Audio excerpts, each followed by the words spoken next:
Muy buenos días. El día de ayer el presidente Donald Trump hizo lo que parece ser un anuncio bastante importante sobre inversión en infraestructura de inteligencia artificial. Esto es un react de lo ver de qué sucedió esta vez. Thank you. Nice to see you. Some very familiar faces.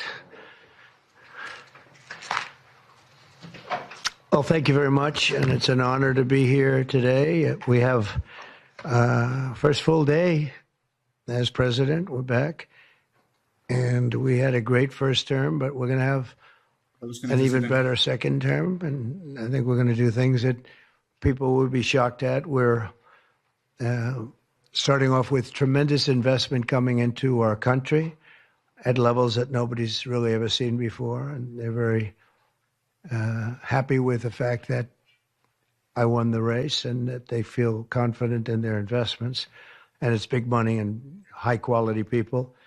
So my first day back from having a nice life, it's my honor to welcome three of the world's leading technology CEOs. And in the case of Larry Ellison, it's well beyond technology. He's sort of CEO of everything. He's an amazing man, an amazing business person. But to announce the largest AI infrastructure project by far in history, and it's all taking place right here in America. As you know, there's great competition for AI and other things, and they're coming in at the highest level. We're joined by Oracle Executive Chairman Larry Ellison, SoftBank CEO, my friend Masa Yoshi-san, and CEO of OpenAI, and I would say the by far the leading expert based on everything I read, Sam Altman. So that's great that you're coming in together. That's a massive group of talent and money. Together, these world-leading technology giants are announcing the formation of Stargate. So put that name down in your books, because I think you're going to hear a lot about it in the future. A new American company that will invest $500 billion at least in AI infrastructure in the United States, and very, very quickly, moving very rapidly, creating over 100,000 American jobs almost immediately.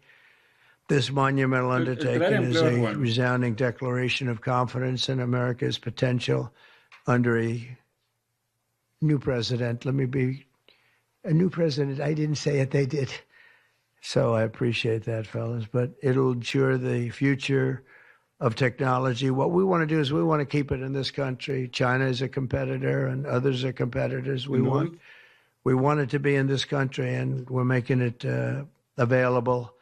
I'm going to help a lot through emergency declarations, because we have an emergency. We have to get this stuff built.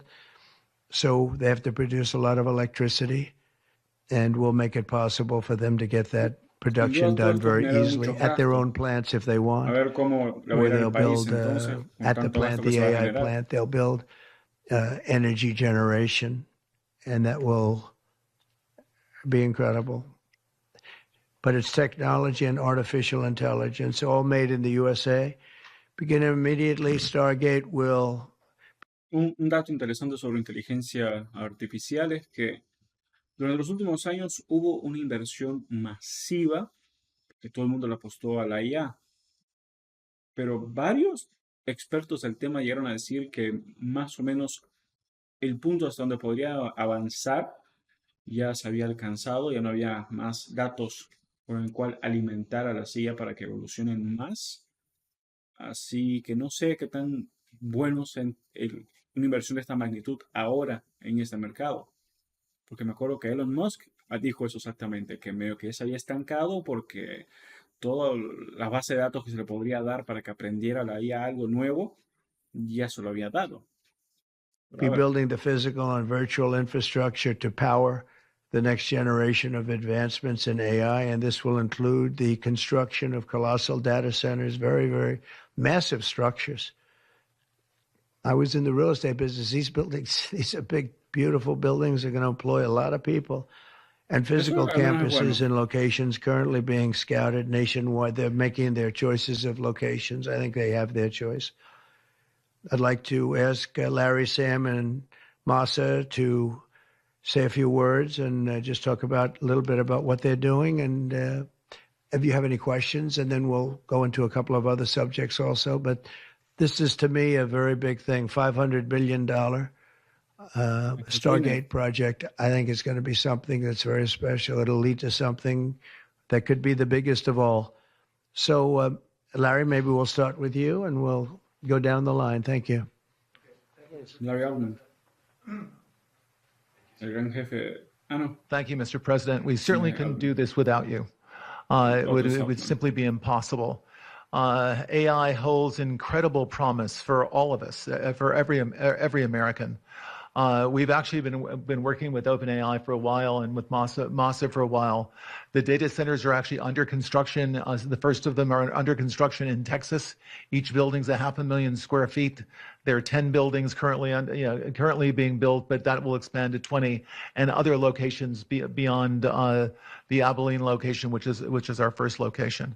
The kind of applications that we're building, to give you an idea, maybe the most charismatic and the one that I think touches us all is electronic health records, not just maintaining electronic health records, but by looking at electronic health records, understanding the condition of the doctors, better understanding the condition of their patients, and being able to provide healthcare plans that are much better than they otherwise would be. A doctor in Indian River Reservation would be able to see how a doctor at Memorial Sloan Kettering would treat the patient, or a doctor at Stanford would treat the patient.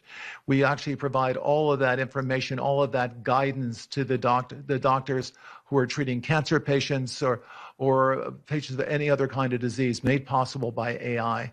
I'm not going to take a lot of time. I'm going to pass it to Masa, but this is a very exciting program for Oracle to be a part of. Thank you. Mm-hmm. Thank you. That really helpful. ¿Le puse un poquito? That's good. That's great. I feel tall now.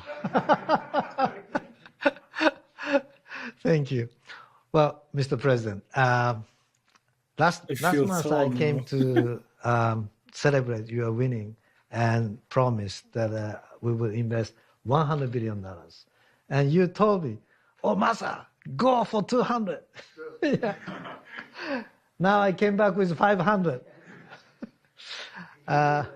Because this is as you said yesterday, this is the beginning of golden age of America. This is one great example, I think. Right? We wouldn't have decided to do this. I think so. This is the beginning of golden age. We wouldn't have decided unless you won. And yesterday we agreed, we signed to make this happen. It's great. Because of this day. Very nice. So we would make this happen. We would immediately start deploying $100 billion with a goal of making $500 billion within next 4 years, within your term. Right? Because of your success. So we are very, very excited to do this.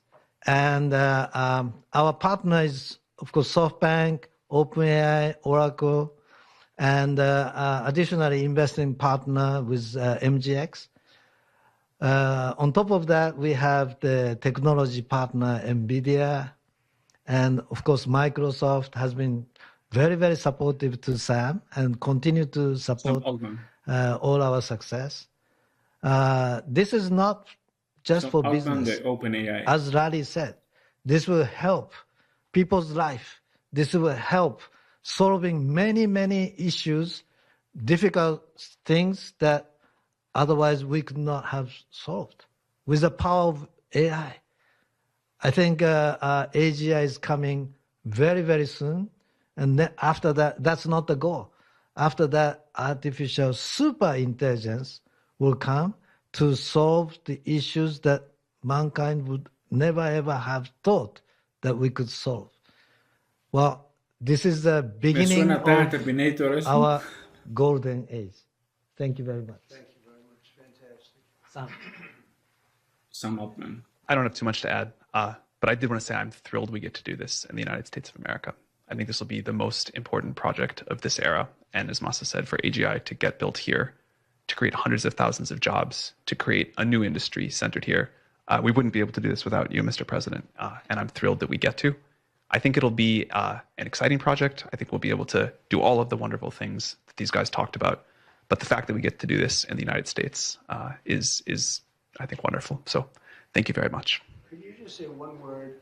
I hear so many positive things about what it's going to do for medical research and for solving things, cancer and all the different problems. How will AI help us with the fight against the various problems, diseases, etc.? These guys can maybe share more about some of the work they're doing there. I think they'll jointly be some of the leaders about driving progress here. But I believe that as this technology progresses, we will see diseases get cured at an unprecedented rate. We will be amazed at how quickly we're curing this cancer and that one and heart disease, and what this will do for the ability to deliver very high quality healthcare, the costs, but really to cure the diseases at a rapid rate, I think will be among the most important things this technology does. Great. Very good. Thank you. So we're currently working on. Should I step on this? Okay. All right. No. I'm not that tall. I'm not that tall. You look even better. Thank you, Mr. President. One of the most exciting things we're working on, using the tools that Sam and Masa are providing, is a cancer vaccine. It's very interesting. It turns out, I'll be quick, all of our cancers, cancer tumors, little fragments of those tumors float around in your blood. So you can do early cancer detection. If you can do using AI, you can do early cancer detection with a blood test. And using AI to look at the blood test, you can find the cancers that are actually seriously threatening the person. So we can, again, cancer diagnosis using AI has the promise of just being a simple blood test. Then beyond that, once we gene sequence that cancer tumor, you can then vaccinate the person, design a vaccine for every individual person to vaccinate them against that cancer. And you can make that vaccine, that mRNA vaccine, you can make that robotically, again using AI, in about 48 hours. So imagine early cancer detection, the development of a cancer vaccine for your particular cancer aimed at you, and have that vaccine available in 48 hours. This is the promise of AI and the promise of the future. Great, thanks. He escuchado historias así años y hasta ahora nada, ¿no?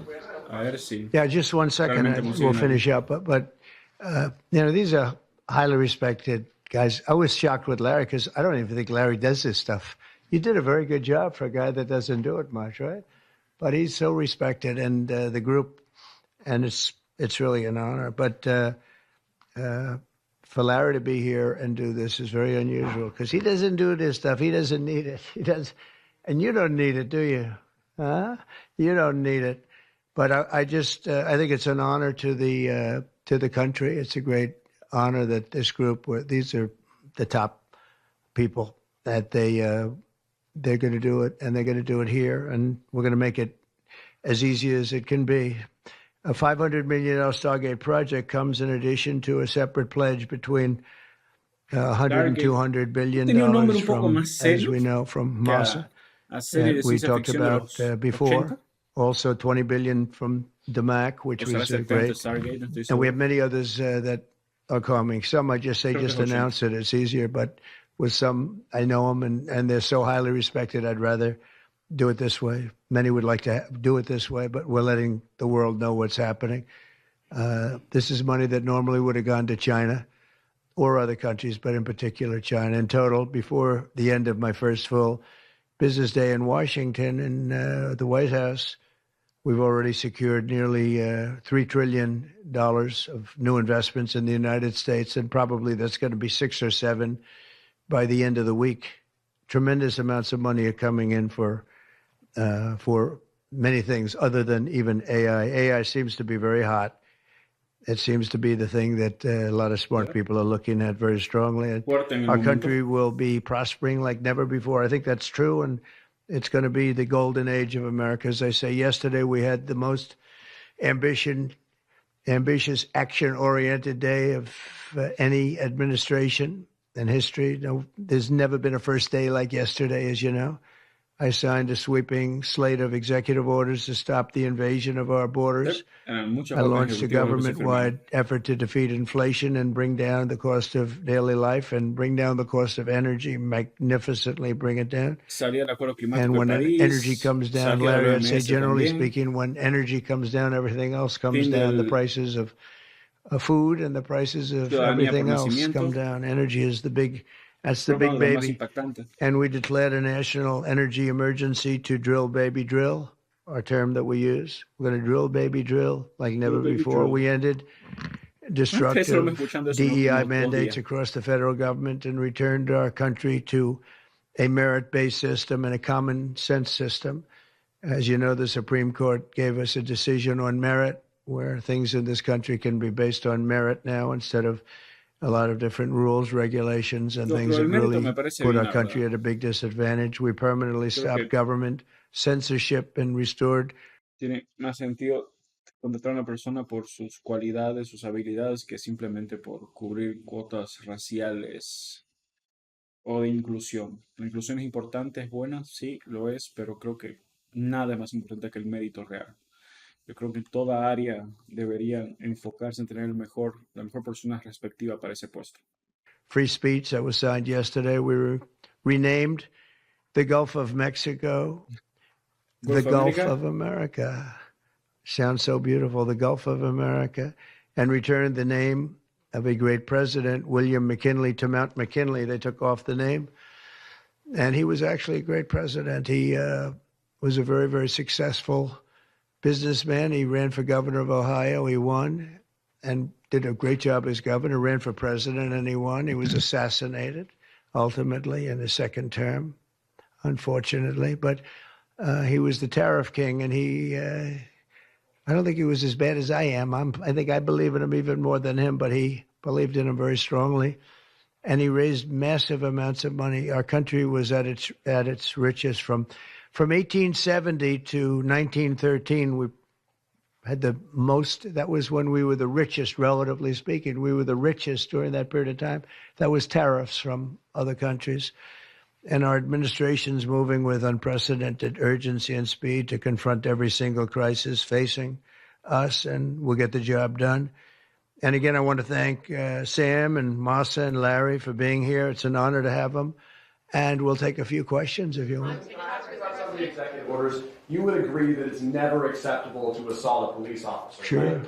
So then if I can, among those you pardoned, DJ Rodriguez, he drove a stun gun into the neck of a D.C. police officer who was abducted by the mob that day. He later confessed on video to the FBI and pleaded guilty for his crimes. Why does he deserve a pardon? Well, I don't know. Was it a pardon? Because we're looking at commutes and we're looking at pardons. Okay, well, we'll take a look at everything. But I can say this. Murderers today are not even charged. You have murderers that aren't charged all over. You take a look at what's gone on in Philadelphia. Take a look at what's gone on in L.A., where people murder people and they don't get charged. These people have already served years in prison, and they've served them viciously. It's a disgusting prison. It's been horrible. It's inhumane. It's been a terrible, terrible thing. I also say this. You go to Portland, where they wrapped police officers, shot police officers, nothing happened to anybody. You go to Seattle, where they took over a big chunk of the city and people died. Portland, a lot of people died. Me causa gracia que esa sea su respuesta. Tantas personas hicieron cosas malas y no les pasó nada.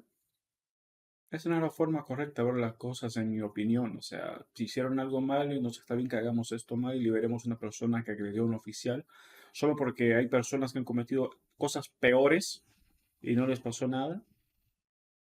Wait a minute. And you go also take a look at Minneapolis, because I was there and I watched it. And if I didn't bring in the National Guard, that city wouldn't even exist today. People were killed and nobody went to jail. So these people have already served a long period of time. And I made a decision to give a pardon. Joe Biden gave a pardon yesterday to a lot of criminals. These are criminals that he gave a pardon to. And you should be asking that question. Why did he give a pardon to all of these people that committed crimes? Why did he give a pardon to the J6 Unselect Committee when they burned and destroyed all documents which showed that they did what was wrong? Not me. Wait a minute.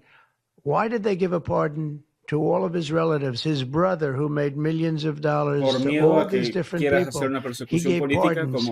That's the question you should be answering. All right, go ahead, yeah, please. If I can just tell us a little bit about your meeting. Can I just follow up with that really fast? No. I just want to ask go ahead. You said tell us about your meeting with Speaker Johnson, Senator Thune. Did you reach any conclusion on this one big? Pretty much. I think we have a good situation now. It's been in some ways made simpler by Los Angeles because they're going to need a lot of money. And generally speaking, I think you'll find that a lot of Democrats are going to be asking for help. So I think maybe that makes it more one-sided. I think we're going to do very well. Look, we're going to take care of Los Angeles. I'm going there. I'm going to North Carolina, which has been abandoned by the Democrats.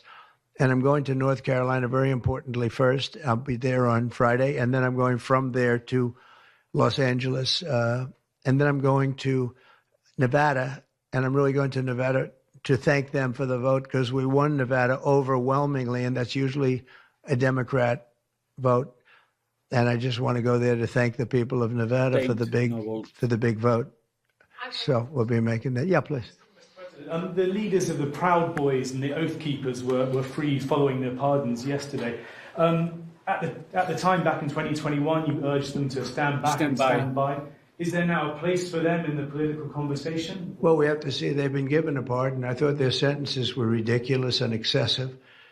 One of the guys took down a flag that was an anti-American flag, and he was given years in jail. I don't know the exact number, but he was given many years in jail. I thought it was very excessive. And at least the cases that we looked at, these were people that actually love our country, so we thought a pardon would be appropriate, yeah. Mr. President, is it also true in your conversations with Republicans today that you asked them to consider recess appointments for cabinet officials? I think, yeah, if it's needed. I don't think it's going to be needed. Marco, as you know, got passed overwhelmingly with 99-0, which is pretty amazing. Marco's going to do a great job, Secretary of State, but he just got, I guess he was the first one and just got approved. That's some vote, 99-0, and the nothing was a vote that he would have gotten if we wanted to do it. But you know whose vote that was? Who's doing a great job right now as vice president. Did you also talk about some sort of a trade or a deal involving wildfire relief in extension for Los Angeles? Well, what I really want to have done, I was talking about this with the guys back in the Oval Office.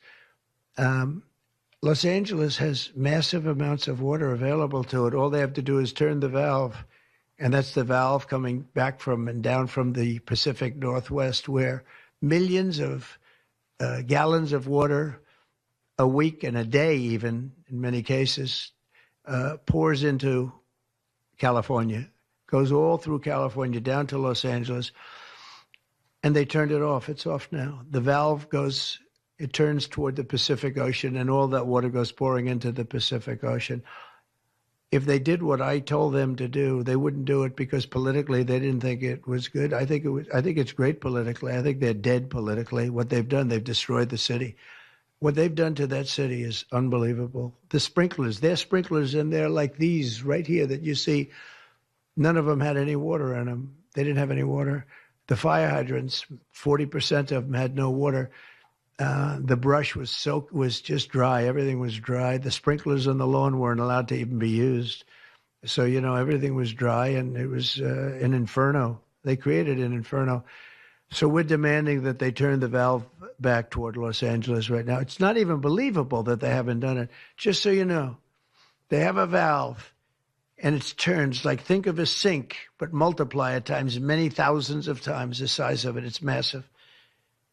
And you turn it back toward Los Angeles. Why aren't they doing it? They either have a death wish, they're stupid, or there's something else going on that we don't understand. But we want the water that they're throwing away to be used for California. And that includes the farmers of California. You know, when you drive up north, you see all of the land. I couldn't believe it. I was with Devin Nunes when he was a congressman and some other congressmen from the area, and we're driving up and we're on the highway, and I keep looking at these farms, and the land is bone dry, and then you'd see an acre, about an acre or 2 acres, with the most beautiful green plants growing in it, the most beautiful you've ever. It's a rich stuff, and you look at the soil, and it's so rich. That soil is almost the equivalent to like Iowa soil. It's phenomenal. It's got no water. But the reason it has no water, I said, do you have a drought? No. I said, what do you mean you don't have a drought? Look at the thing. It's dry as a bone. The reason you have like an acre is because they say you can farm 1 acre, but no more, because they didn't want to waste water. But they throw the water into the Pacific Ocean. These people are crazy. So we're going to be issuing an executive order demanding that they immediately let that water come down to through California. Farmers, even people living in Beverly Hills. Now, those people have been a lot of them are wiped out. Believe it or not, you know, they were having restrictions, Larry, you know about this. They wanted to restrict you to 38 gallons of water a day. That sounds like a lot, but it's not. When you're a rich person and you like to take a shower, 38 gallons doesn't last very long. And they have all this water, and it's really good water. Up high, Pacific Acaba de Northwest, insinuar some que las comes in personas from de Canada, bajos recursos no se duchan. a nice country, by the way, comes in from Canada, and it comes all the way through California, and they're restricting it. You even have the half pipes, you know, the half pipes, the cut pipes, big ones, bigger than this room, and they're going all the way down, and they're bone dry, and they could be loaded up with water. No, but isn't it incredible that they don't do it?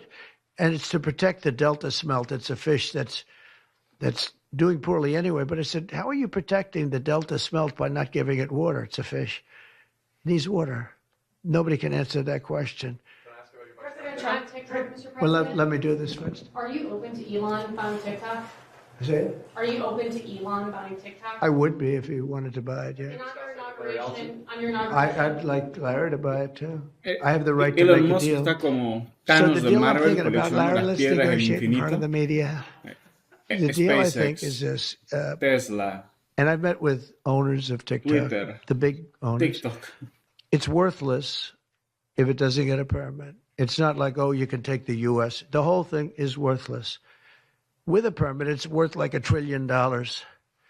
So what I'm thinking about saying to somebody is buy it and give half to the United States of America, half, and we'll give you the permit. And they'll have a great partner, the United States. And they'll have something that's actually more valuable because they have the ultimate partner, and the United States will make it very worthwhile for them in terms of the permits and everything else. But so think of it, you have an asset that has no value or has $1 trillion value. It all depends on whether or not the United States gives the permit. So what I'm saying is let the United States give the permit, and the United States should get half. Sounds reasonable. What do you think? Sounds like a good deal to me, Mr. President. Yeah, he can afford it too. Mr. President, you're a president who has long said that you back the blue, but aren't you sending the message that assaulting officers is okay with these parties? No, the opposite. In fact, I'm going to be letting 2 officers from Washington Police, D.C. I believe they're from D.C., but I just approved it. They were arrested, put in jail for 5 years because they went after an illegal, and I guess something happened where something went wrong. And they arrested the 2 officers and put them in jail for going after a criminal, a rough criminal, by the way. And I'm actually releasing. No, I am the friend of police, more than any president that's ever been. No es el caso de 2 policías que agarraron a un inmigrante que nada que ver que fuera peligroso y lo mataron. Creo que está hablando de eso. In this office. So more than 400 of the people that you pardoned, though, assaulted officers. So I want to ask you about the Vice President, J.D. Vance. He said, this is a week ago, he said, if you committed violence on January 6th, obviously you should not be pardoned. Why is your Vice President wrong? Well, only for one reason. They've served years in jail. They should not have served, and they've served years in jail, and murderers don't even go to jail in this country. And we had 1,500. We have 16 under review. As you know, we commuted about 16 of them because it looks like they could have done things that were not acceptable for a full pardon. But these people have served years of jail, and their lives have been ruined. And in many cases, listen to me for a second. Stop interrupting. They've served years in jail, and if you look at the American public is tired of it. Take a look at the election. Just look at the numbers on the election. We won this election in a landslide because the American public is tired of people like you that are just one-sided, horrible people in terms of crime. You don't talk about all the people that have been killed and what happens to those murderers. Murderers get no time. You take a look at some of these DAs. They go after political opponents, but they don't go after people that shoot people in the street. They're caught. They know where they're living. They know everything. They don't even go up to pick them up anymore. They just let them live there. They know all about it. They have their pictures. They have the tape of the shooting, and they don't even go up and you're talking about this.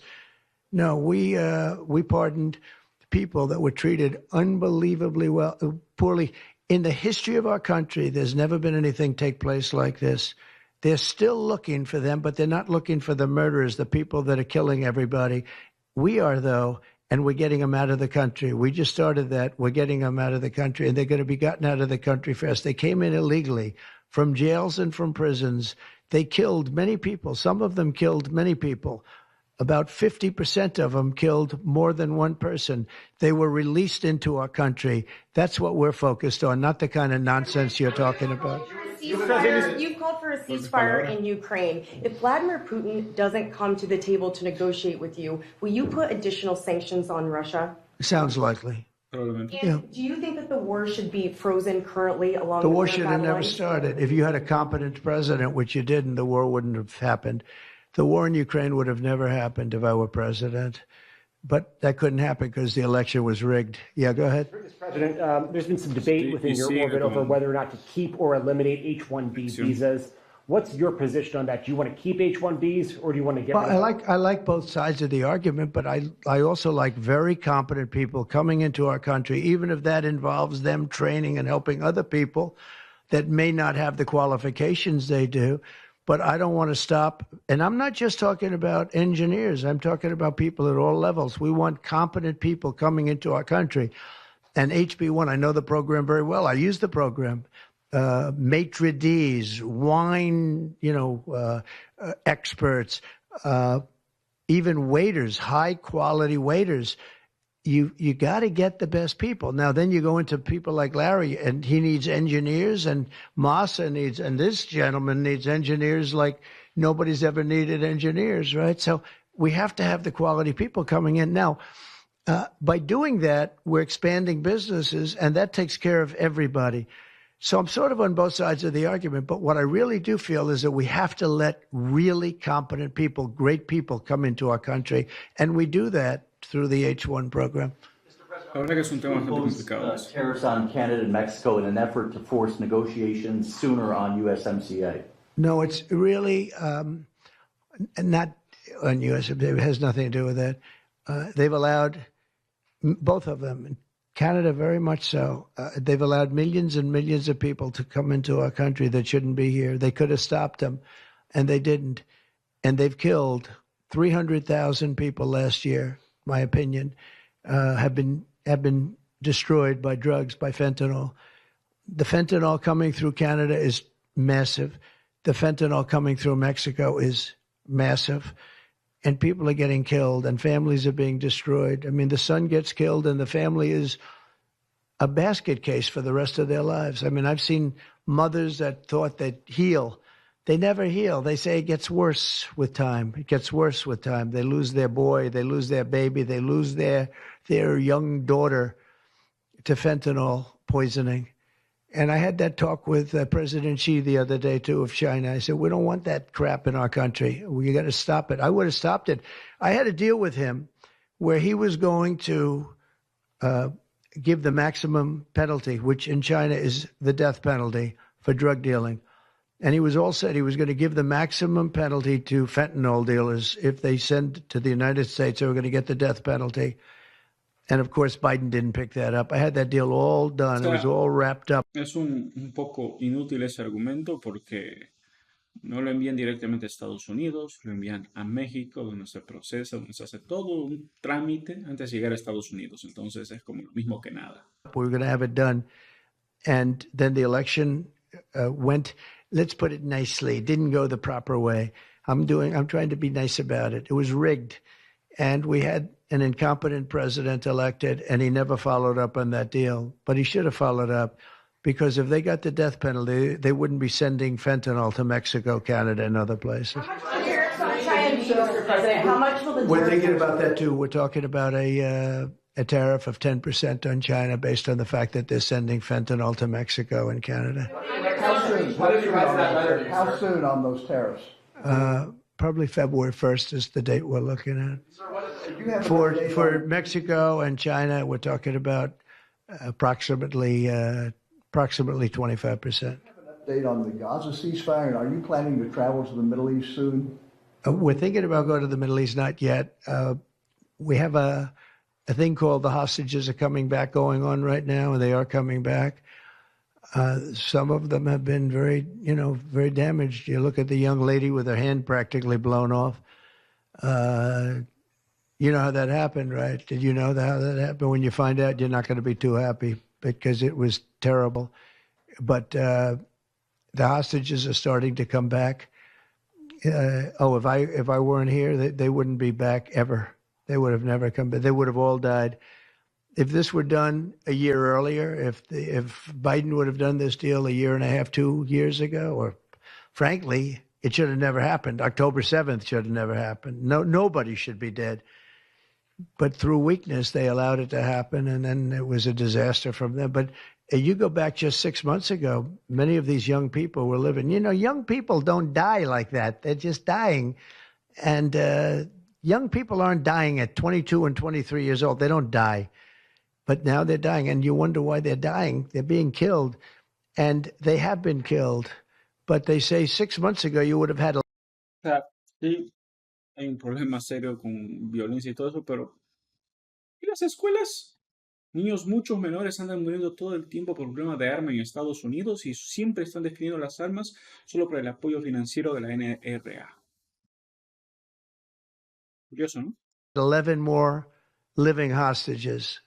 Think of that. 6 months ago, but Biden couldn't get it done, and it was only the imposition that I put on as a deadline that got it done. But it's a very sad situation. It should have never happened. I'll tell you, 2 things should have never happened. 3 things. Inflation should have never happened. It would have never happened, except for what they did to energy and their crazy spending. And Ukraine would have never happened. Never. By the way, Russia never would have gone into Ukraine. I had a very strong understanding with Putin that it would have never, ever happened. He disrespected Biden. Very simple. He disrespects people. He's smart. He understands. He disrespected Biden. And also the Middle East would have never happened because Iran was broke. They had no money. They had no money for Hamas. They had no money for Hezbollah. It would have never happened. October 7th would have never happened. But it did happen. So this is the cards I've been given.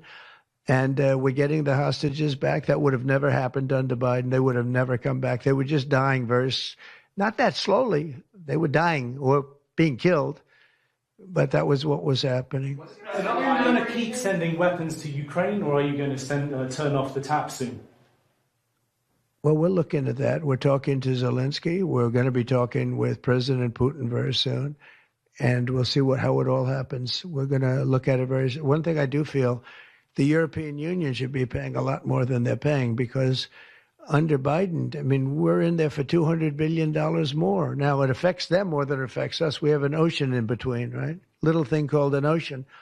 The European Union should equalize. We're in there for $200 billion more than the European Union. I mean, what are we, stupid? I guess the answer is yes, because they must think so.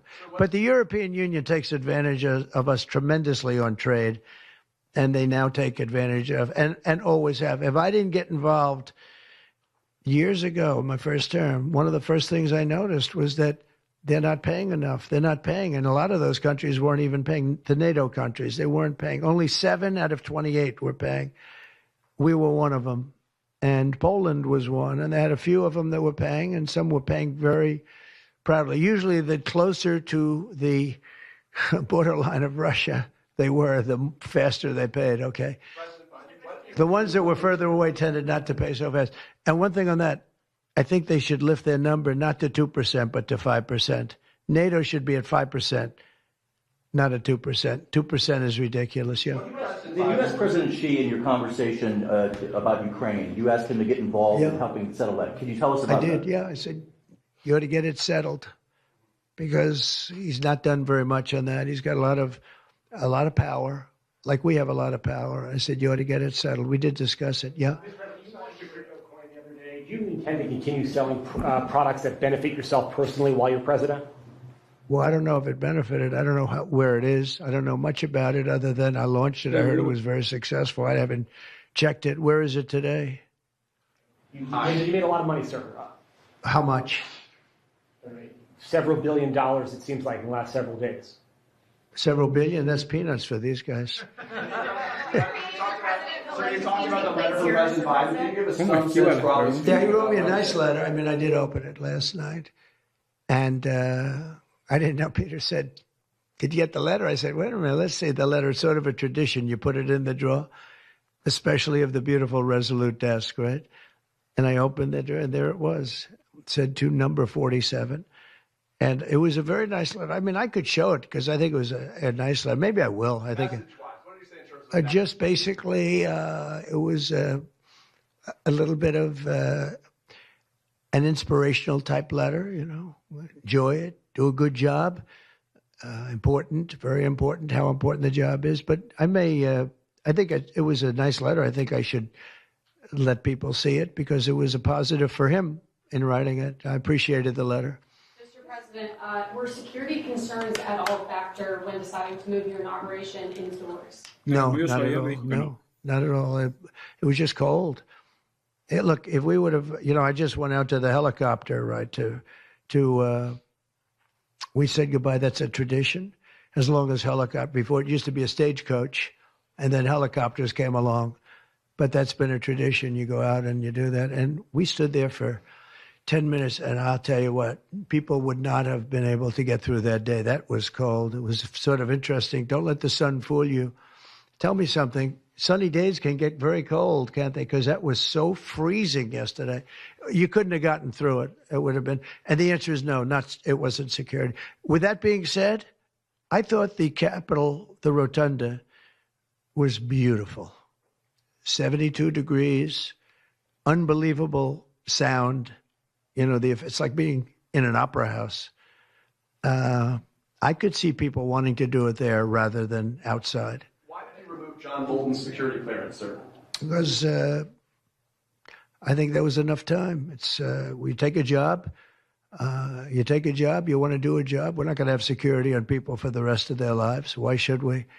I thought he was a very dumb person, but I used him well because every time people saw me come into a meeting with John Bolton standing behind me, they thought that he'd attack them because he was a warmonger. He's the one that got us involved, along with Cheney and a couple of others, convinced Bush, which was a terrible decision, to blow up the Middle East. You know, we blew up the Middle East and we left. We got nothing out of it except a lot of death. We killed a lot of people. And John Bolton was, one of those guys, a stupid guy. But no, you can't have that for life. You shouldn't expect it for life. You mentioned with President Zelensky. Will that take place here? And when and where will you meet with I don't know. I mean, look, President Zelensky would like to have peace. He's told me that very strongly. He'd like to have peace. But it takes two to tango. We'll see what happens. When will you meet with President Putin? Anytime they want, I'll meet. I'd like to see that end. Millions of people are being killed, and they're being killed It's a vicious situation, and they're now largely soldiers. A lot of people have been killed in the cities. They look like demolition sites. Buildings, massive buildings bombed and coming down. The thing with Ukraine is that many more people died than you're reporting. You're not reporting the real numbers, and I'm not blaming you for that. I'm blaming maybe our government for not wanting to release those numbers. Many more people died than what you know about. When those big buildings come down and they say 2 people were injured, no. Many people, thousands of people are being killed. But the real killing now is on the war front. It's a very flat land. And the only thing that stops a bullet is somebody's body. And you have young soldiers. So Russia's lost about 800,000 soldiers now. Entiendo el mensaje, pero muchas cosas paran las balas, no solo los cuerpos. Ukraine's lost about 600 or 700,000. I think the numbers are low that they're giving out. But they've lost massive numbers of young soldiers. And that war should stop. It's very flat. It's beautiful farmland, and it's flat and really beautiful in a different kind of a way, but they don't have any protection. The only thing that stops a bullet is a body. And those bodies are stopping a lot of bullets, and they're being decimated, both sides. Your conversation with President Xi, what did you tell him in terms of when to expect tariffs? And what can he do to avoid them? About which one? About tariffs? We didn't talk too much about tariffs, other than he knows where I stand. Look, I put large tariffs on China. I've taken in hundreds of billions of dollars. Until I was president, China never paid not 10 cents to the United States. With me, they paid hundreds of $600 billion or so, or more than that even, of tariffs. And if I didn't do that, you wouldn't have a steel mill open in the United States right now. You wouldn't have one steel mill open in the United States. So what I did is I saved the steel industry. I saved other industries too with other tariffs. Other countries are big abusers also. It's not just China. China's an abuser, but the European Union is very, very bad to us. They treat us very, very badly. They don't take our cars. They don't take our cars at all. They don't take our farm products, essentially. They don't take very much. We have a $350 billion deficit with the European Union. They treat us very, very badly. So they're going to be in for tariffs. It's the only way you're going to get back. It's the only way you're going to get fairness. You can't get fairness unless you do that. But the European Union's treated us very badly. But essentially, everybody treats us badly. Everybody treats us badly. Yes, go ahead. Because we allow them to. Because we've had stupid people doing this, and we can't have. I'd like to have these 3 people negotiate for us, just for 1 week, and we'd be a rich country again. But we'll be rich. On AI data centers, will you rescind President Biden's executive order that opens up federal land? On which centers? On data centers. Will you rescind President Biden's executive order that opens up federal lands for data centers and energy production? No, I wouldn't do that. That sounds to me like it's something that I would like. I'd like to see federal lands opened up for data centers. I think they're going to be very important. Again, we have a lot of competition for that. So it's an honor to have these 3 great people, great CEOs and great geniuses, all 3. It's an honor that they want to come to our country, but we're going to make it as easy as we can for them because other countries want them to. I'm going to have to go now. Thank you all very much. Thank you. Do you have TikTok on your phone? No, but I think I might put it there. I think I'll get it right now. By the way, again, we won the young vote. I think I won it through TikTok. So I have a warm spot in my heart for TikTok. Okay? Thank you. Thank you very much. Me dejó con la manita arriba al pobre. Bueno, con esto finalizamos esto y pues la inversión en inteligencia artificial me parece curioso, tal vez un poco tarde. Aunque me causa mucha gracia el nombre Stargate. Creo que a Trump miraba mucho contenido de ciencia ficción en su juventud, que se acuerda en su primer mandato, cuando hizo algo espacial, que no me acuerdo qué era, pero que tenía el logo en el pecho de la camisa, un logo muy similar de Star Trek, y ahora con Stargate. Definitivamente el presidente Trump es fan de ciencia ficción. Solo eso puedo pensar. Bueno, con eso cerramos. Hasta la próxima. Chau, chau.